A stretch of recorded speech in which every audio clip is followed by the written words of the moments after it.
अरस्तू की ज़िंदगी बड़ी शानदार थी, एक प्रैक्टिकल इंसान था, अमली इंसान था, हकीकत पसंद इंसान था। हर किस्म की सिचुएशन के अंदर वो एक दरमियानी और बेहतरीन रास्ता तलाश कर दिया करता था। गौर व फिक्र का मादा था, अकल थी, जहानत थी, फतानत थी, सब कुछ उसके पास मौजूद था।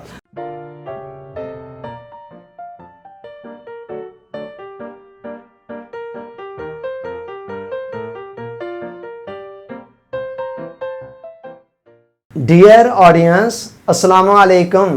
तारीख़ के अवराग पर जिन लोगों ने गहरे नकोश मुरतब किए हैं, उनमें से एक यूनान का फ़िलासफ़र है जिसको दुनिया अरस्तू के नाम से जानती है। और ये यूनान ही के बहुत बड़े फ़िलासफ़र अफलातून का शागिर्द है। अफलातून का जिक्र हम पिछले लेक्चर में कर चुके हैं। आज हम अरस्तू के मतलब कुछ बात करने जा रहे हैं। अरस्तू पैदा हुआ 384 कबल मसीह के अंदर, और इसका वालिद एक शाही तबीब था। उसे तशरीह अज़ा और इल्मुल हैवानात के साथ बड़ी गहरी दिलचस्पी थी। चूँकि अरस्तू ने इस माहौल के अंदर आँख खोली, परवान चढ़ा, लिहाजा उसे भी इब्तदा से ही इन उलूम के साथ एक गहरी इंटरेस्ट पैदा हो गई। इसके अलावा भी उसके अंदर गौर व फिक्र का बहुत ज़्यादा मादा पाया जाता था, और जहानत व फतानत भी बचपन से ही उसके अंदर मौजूद थी। चुनाचे उसने बाप की ज़ेरे निगरानी इन चीज़ों को सीखना शुरू कर दिया, दीगर उलूम सीखे। उसके बाद 17 साल की उम्र के अंदर वो अफलातून के मदरसे में आकर उनका शागिर्द बन गया, और फिर अफलातून के इंतकाल तक तकरीबन 20 साल तक वो अफलातून से इस्तिफ़ादा करता रहा और मुख्तलिफ़ किस्म के उलूम व फ़नून सीखता रहा। अफलातून के इंतकाल के बाद अरस्तू कोई कमो बेश 12 बरस तक यूनान के मुख्तलिफ़ इलाकों में घूमता फिरता रहा और इल्म हासिल करता रहा। जब उधर सिकंदर मकदूनिया का बादशाह बना तो अरस्तू वापस अपने आबाई वतन एथेंस आ गया, और एथेंस के अंदर आकर उसने फिर एक अकेडमी खोली, एक मदरसा खोला, जिसके अंदर फ़लसफ़े की, इल्म व हिकमत की तालीम दी जाया करते थे। अरस्तू का जो उस्ताद था अफलातून, वो एक मिसालियत पसंद इंसान था, आइडियलिस्टिक, हर मामले के अंदर एक आइडियल सिचुएशन का तलबगार। लेकिन उसके बरअक्स अरस्तू एक हकीकत पसंद इंसान था, रियलिस्टिक, कि हर मामले में हकीकत को सामने रख कर चलने वाला, हकीकत को देखने वाला। अरस्तू ने इल्म नफ्सियात के हवाले से और दीगर हयातियात के हवाले से जो बुनियादी मालूमात फराहम की, हैरत अंगेज़ बात यह है कि कमो बेश 2000 साल की साइंसी तहकीकात के बाद भी वो आम तौर पर दुरुस्त साबित हुई और उनको गलत साबित नहीं किया जा सका। इसके अलावा सियासत के साथ उसे बड़ी गहरी दिलचस्पी थी, और उसकी दिलचस्पी का आलम यह था कि उसने रियासत के आइन के हवाले से, शहरी ज़िंदगी के आइन के हवाले से कमो बेश 100 के लगभग रसाले तहरीर किए। ये अलग बात है कि ये सारे के सारे रसाले या इनमें से अक्सरों बेशतर जो इल्मी ज़ख़ीरा था वो ज़माना की दस्तबुर्द की नज़र हो गया और ज़माने की गर्द के अंदर खो गया, पिछली सदियों के अंदर कहीं गुम हो गया, और आज वो ज़ख़ीरा बहुत ज़्यादा मौजूद नहीं है। ज़्यादातर जो ज़ख़ीरा है उसमें से ज़ाया हो चुका है। सो अरस्तू एक तरफ बहुत बड़ा फ़िलासफ़र था यूनान का, इसके साथ ही साथ सियासत के साथ भी उसे गहरी दिलचस्पी थी, और साथ ही साथ साइंस के साथ भी उसे गहरी दिलचस्पी थी, और साइंस के अंदर भी वो आला पाए का साइंसदान था, और उसे जदीद साइंस का बाबा आदम तस्लीम किया जाता है। ये अलग बात है कि आज उसके कई नज़रियात ऐसे भी हैं जो तरक किए जा चुके हैं, मगर इसके बावजूद उसकी जो अकली काविशें हैं, कोशिशें हैं, और जो उसका मकाम व मर्तबा है, उसको नज़रअंदाज नहीं किया जा सकता।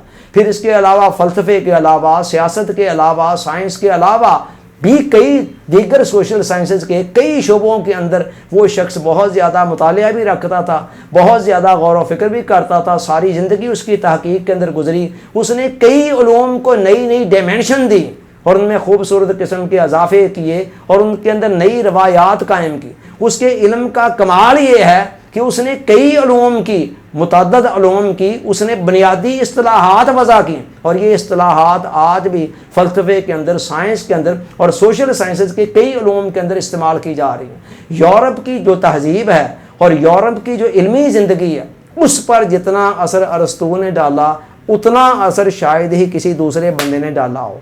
और इसका अंदाज़ा आप यहाँ से लगाएं कि सदियों से आज तक ये मामूल है कि यूरोप की यूनिवर्सिटियों के अंदर उसकी किताबें पढ़ाई जा रही हैं। इससे बड़ी बात ये क्या हो सकती है कि एक बंदा आज से कोई 2-2.5 हज़ार साल पहले पैदा हो रहा है, सादा से ज़मानों में, उस ज़माने के अंदर वो जो किताबें लिख रहा है, जो इंकशाफात कर रहा है, उसको आज भी हमारी यूरोप की ज़िंदगी के अंदर भी तस्लीम किया जा रहा है। ईमन अरस्तु, सुकरात और के दरमियान में जो अफलातून है, मैंने पिछले लेक्चर में बताया था कि इनसे तो बहुत सारा इस्तिफ़ादा हमारे मुस्लिम मुफक्रीन में इमाम गज़ाली जिनके अंदर शामिल हैं, इब्ने मिस्कवा शामिल और कई शामिल हैं कि उन्होंने भी इनसे इस्तिफ़ादा किया है। तो बहरहाल उनके पास एक विजडम थी। तो अरस्तु की किताबें आज तक यूरोप की यूनिवर्सिटियों के अंदर पढ़ाई जा रही हैं। अरस्तु ने जो कुल किताबें लिखी वो तो सैकड़ों के अंदर हैं, लेकिन ज़्यादातर किताबें उसकी मैंने बता दिया कि गर्दिश ज़माना की नज़र हो गई, और आज उसकी जो किताबें दस्तयाब हैं वो गालिबन 1 दर्जन के लगभग हैं, इससे ज़्यादा शायद नहीं है। अरस्तु की ज़िंदगी बड़ी शानदार थी। एक प्रैक्टिकल इंसान था, अमली इंसान था, हकीकत पसंद इंसान था। हर किस्म की सिचुएशन के अंदर वो एक दरमियानी और बेहतरीन रास्ता तलाश कर लिया करता था। गौर व फिक्र का मादा था, अकल थी, जहानत थी, फतानत थी, सब कुछ उसके पास मौजूद था। ताहम उसकी आखिरी जो ज़िंदगी थे, आखिरी दिन थे ज़िंदगी के, वो कोई बहुत ज़्यादा खुशगवार नहीं थे। उसमें हुआ क्या कि एथेंस के जो लोग थे उसके आबाई वतन के, वो उसके इल्म व फजल के कायल तो थे, उसकी इल्म और हिकमत को मानते भी थे, मगर अरस्तु को तस्लीम करने के लिए तैयार नहीं थे। बिलाखिर अरस्तु पर भी वही इल्ज़ाम लगना शुरू हो गए जो उसके दादा उस्ताद सुकरात पर लगना शुरू हुए थे कि जी ये पुराने देवताओं की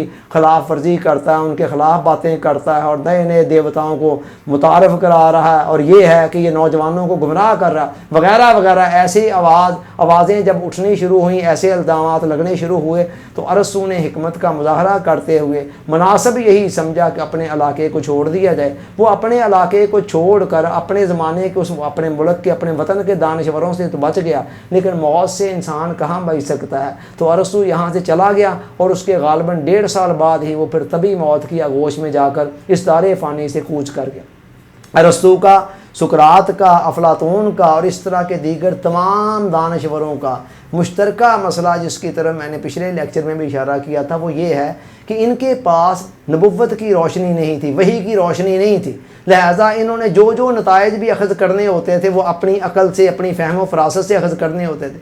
हमारी खुशकिस्मती ये है कि हम बेशक अरस्तु जैसे, सुकरात जैसे, अफलातून जैसे ज़हीन व फ़तीन नहीं हैं, मगर बहुत सारे मामलात हमें हलशुदा मिल गए हैं वही की रोशनी के अंदर। सो इसलिए हमारे लिए उन मामलात के अंदर इतना गौर व फिक्र करने की ज़रूरत नहीं है। बहरहाल इनकी जहानत व फतानत ने बहुत सारे मामलात के अंदर इनको दुरुस्त नताइज तक पहुँचाया, और बहुत सारे अरस्तु के अकवाल बड़े बड़े हकीमाना हैं जो विजडम को, दनाई को और हिकमत को अपने अंदर लिए हुए हैं। मैं उनमें से 3 की तरफ इशारा कर रहा हूँ।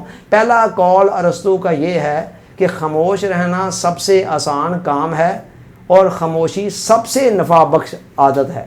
यानी खामोश रहना दुनिया का आसान तरीन काम है। देखें, बोलने में तो एनर्जी सर्फ हो रही है, लेकिन खामोश रहने में कौन सी एनर्जी सर्फ होनी है? क्या कुछ करना पड़ना है? कुछ करना वाली बात ही नहीं है, बल्कि कुछ ना करना है। लेकिन दुनिया का ये आसान तरीन काम जो है वो दुनिया का सबसे ज़्यादा नफ़ा बख्श काम है। खामोशी के अंदर इतनी हिकमतें हैं, इतनी दनाइयाँ हैं, इतनी विजडम इंसान पर आश्कार होनी शुरू हो जाती है कि इंसान को समझ आती है कि खामोशी के समरात क्या हैं, उसकी बरक़ात क्या हैं और उसके फ़ायदे क्या हैं। तो एक बात तो उसने ये कही। दूसरी बात उसने कही कि मैं अफलातून से मोहब्बत करता हूँ, मगर मुझे सच्चाई उससे ज़्यादा महबूब है। बड़ी हिकमत वाली बात है ये भी कि अफलातून से मैं मोहब्बत करता हूँ, मेरा उस्ताद है, मैंने उनसे बहुत कुछ सीखा है, मगर सच्चाई का जहाँ मामला आएगा तो मुझे सच्चाई से उससे भी ज़्यादा मोहब्बत है। अब देखें, ये एग्जैक्टली इस्लाम का नुक्ता नज़र भी यही है। इस्लाम भी कहता है कि जो हक़ है ना, उसकी पुश्त पर खुदा खड़ा होता है। तो लिहाजा अगर कोई भी बड़ा आदमी भी कोई बात कर रहा है तो आप जस्ट उसके मकाम व मर्तबे को देख कर उस बात के सामने सरेंडर ना कर दें। अगर आपको हक़ कुछ और नज़र आ रहा है तो हक़ इस बात का ज़्यादा मुस्तहक है कि उसको लिया जाए। एक बुज़ुर्ग से कहा गया कि जी आप इस मामले में अपने शेख की मुखालफत कर रहे हैं। उन्होंने कहा जी शेख हमें बड़े अजीज़ हैं, लेकिन हक़ हमें शेख से भी ज़्यादा अजीज़ है। तो यही बात अरस्तु ने कही कि सुकरात मुझे बड़ा अजीज़ है, वो मेरा उस्ताद है, मैं उससे मोहब्बत करता हूँ, लेकिन अगर किसी मामले में मैं देखूँगा कि आखिर जो अफलातून है वो भी इंसान ही था, इंसान होने के नाते अगर मुझे किसी जगह पर नज़र आता है कि नहीं जो सच्चाई है वो अफलातून से थोड़ी हटकर है, तो मैं फिर ये नहीं देखूँगा कि मेरा उस्ताद चूँकि यहाँ खड़ा है, इधर खड़ा है, तो मैं इसी के नज़रिए को ले लूँगा, मैं फिर सच्चाई को लूँगा। उसके बाद उसका एक और कॉल बड़ा खूबसूरत कि जब आप वक़्त को ज़ाया कर रहे हों तो ये ज़रूर देख लें कि वक़्त भी आपको ज़ाया कर रहा है। आज जितने लोग भी आपको कीड़े मकोड़ों की तरह रेंगते हुए नज़र आ रहे हैं ना, मामूली ज़िंदगी गुजारते नज़र आ रहे हैं, इसकी तय के अंदर सिर्फ़ और सिर्फ एक चीज़ है, और वो क्या है? वक़्त को ज़ाया करना। तो वक़्त को ज़ाया करना खाली वक़्त को ज़ाया करना नहीं, बल्कि अपने आप को ज़ाया करना। जो वक़्त को ज़ाया करते हैं फिर वक़्त उनको ज़ाया कर देता है और ज़िंदगी की दौड़ के अंदर वो बहुत पीछे रह जाते हैं। तो अरस्तू कह रहा है कि वक़्त को जब ज़ाया कर रहे हो तो आपके जहन में ये बात होनी चाहिए कि वक़्त भी आपको ज़ाया कर रहा है। मतलब ये है कि आप ज़िंदगी की दौड़ में बहुत पीछे रह जाएंगे और नाकामियाँ, हसरतें और मायूसियाँ आपका मुकद्दर बन जाएंगी। Thanks for watching.